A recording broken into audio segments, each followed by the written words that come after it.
You can think intellectually in a no-think way. That's the art. It doesn't mean not to have any thoughts at all.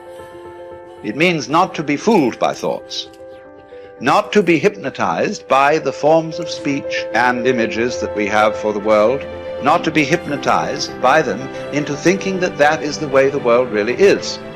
Don't let words limit the possibilities of life. The easiest thing I've done was to get out from under the labels and to live the life that I live. The most difficult thing I've ever done was to believe that I can do it. When you don't know what's impacting you, and it's something that's holding you down and you're not aware of it. You live in a dominant culture that is designed to destroy your sense of self and your belief in yourself, and you have to learn ways in which you can begin to connect with this power that you have within yourself to handle where you are. The key is to be constantly in a perpetual process of discovering the truth of who you are and fighting constantly to look for ways in which you can escape the inner conversation. Now it's the mental game. And that's where people get lost in life, get lost in that next level. You must get your fucking self out of the fucking sewer. No one's coming in the fucking sewer to get you. It's dark, it's nasty, there's rats down there. It's your brain. You are the only person that can pull yourself out. The easiest thing in the world to do is to complain. The easiest thing in the world to do is to be negative. It takes work to have a perspective that see things on the right side of the coin. You gotta fight for that. It takes work to show up every single day, and when things are not playing in our favor, to say, you know what, man, I'm gonna still show up, and I'm gonna give everything I got to it because I value what I'm a part of. It takes work to have the right perspective. Turn off things that can contribute to your fear. Turn a deaf ear to people that all they can do is talk about how negative things are because they have bought into the consciousness of the world. Start attending workshops, seminars, listening to tapes on a daily basis to begin to recondition your mind, to retrain your thinking. Faith comes by hearing and hearing and hearing. Listen to things that can empower you, that can enable you to create a new reality for yourself and a new life for yourself. Develop the interior core where it doesn't matter if people call you crazy. One of the things limiting you from your income, your impact, a world-class life, you care too much about what people think about you. Everyone has an opinion. Why let the opinions of other people deny you from a life that will make history? If you are distressed by anything external, the pain is not due to the thing itself, but to your estimate of it. And this you have the power to revoke at any moment.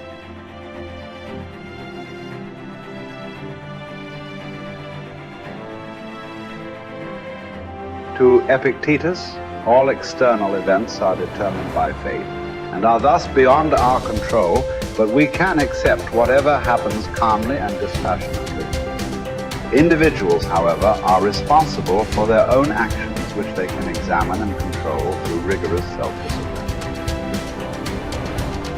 Suffering arises from trying to control what is uncontrollable or from neglecting what is within our power.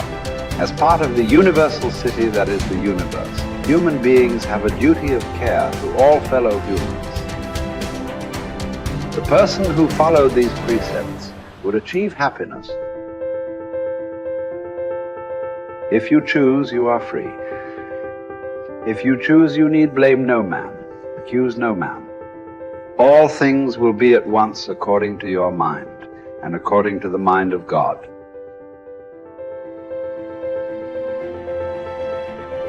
Richard Wright said it best. He said, the impulse to dream has slowly been beaten out of me through the experiences of life.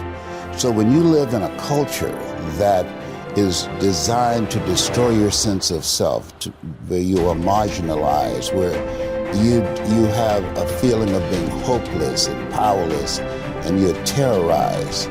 I remember going downtown with my mother, and I saw a water fountain. I think I was about 5 years old, and I ran and I drank from the water fountain. All of a sudden, She grabbed me by the neck and said, "Don't you ever do that again," and started punching me in the back of my head and my face, and got me down on the ground, was punching me relentlessly. And I said, "Mama, please, it's me, Mama, it's me," with this crazed look in her eyes.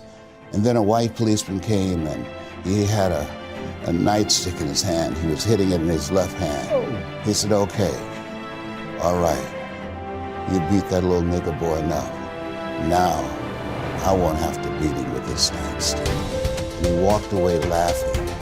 And my mother broke down and started crying and saying, "Leslie, I'm so sorry. I'm so sorry." I said, "Mama, why'd you beat me like that?" She said, "These water fountains are for white only, son. And if that cop had hit me with his nightstick, he would have to kill me. I'd have fought him till he killed me, and I'd left you and your brothers and sisters by themselves to raise themselves. I'm so sorry." And the book called Learned Optimism, Seligman talk about the fact that between ages 0 and 5, we determine what's available to us and what's not available to us. And so that was a defining moment. I knew there are certain things I could not do, certain places I could not go. They used to have signs on Miami Beach that said, "Jews, dogs, and coloreds not allowed." And so now you have to operate within the constraints of the dominant society and the things that they've created for you. And it's a challenge to see yourself beyond that and to work to get outside of that, even after those laws have changed, because that has become so much a part of you.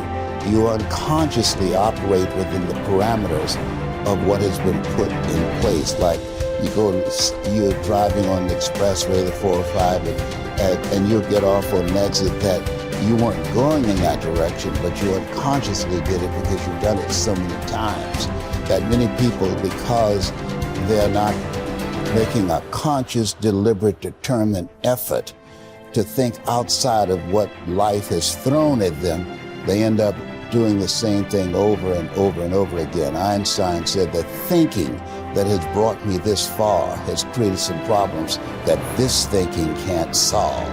And so through relationships, through reading, through studies, through goals and dreams beyond your comfort zone, it allows you to begin to live out of your imagination as opposed to out of your history. Disney said the imagination is a preview of what's to come. And so as a kid, I dreamed a lot about taking care of my mother. I used to go with her to work, to clean homes, and she kept her children, and she cooked for these wealthy families. My mother could bake a sweet potato pie so good you couldn't eat it with your shoes on. You had to take your shoes off so you could wiggle your toes. And I used to look at these big, beautiful mansions and said, "Mama, what is it, Leslie?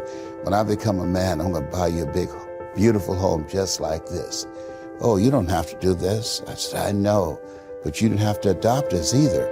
And you did. And so I'm here with you because of two women. One gave me life, the other one gave me love. God took me out of my biological mother's womb and placed me in the heart of my adopted mother. And because of her example and my love for her and the passion that I felt in my heart, I've got to do something to make her proud. I've got to do something to put myself in position to be able to take care of her. That drove me. Nietzsche said, if you know the why for living, you can endure almost anyhow.